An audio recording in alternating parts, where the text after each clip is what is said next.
যারা ব্যবসায়ী না আছে তাদের মুখে হাসি, না যারা ক্রেতা না আছে তাদের মুখে হাসি। কারণ একটাই, এই রমজান মাসের প্রথম দিকেই ফলের দামে কিন্তু বাগনানে কিন্তু একটা চড়া দাম দেখা যাচ্ছে। যে ফল আগে 100 টাকা কেজি বিক্রি হতো, সেই ফল কিন্তু এখন বিক্রি হচ্ছে 150 টাকা, 200 টাকা, 250 টাকা কেজি হিসাবে বিক্রি হচ্ছে। কোনো গভর্নমেন্ট কি কোনোদিন মুখ খুলেছে যে ফলের দাম এই হওয়া উচিত, বাজারে এই হওয়া উচিত?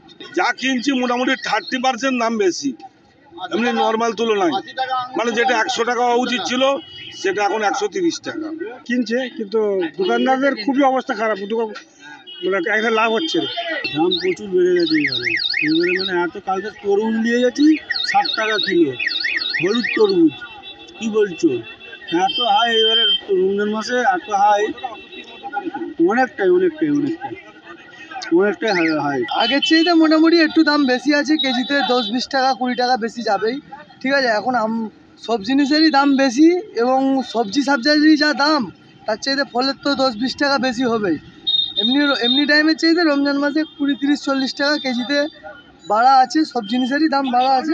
আগে আমরা নাশপাতি বেচতাম 200 টাকা কিলো, এখন 400 টাকা কিলো। তাতেই আমাদের মুসলমান কাস্টমার 2 কিলো 4 কিলো 3 কিলো নিচ্ছে।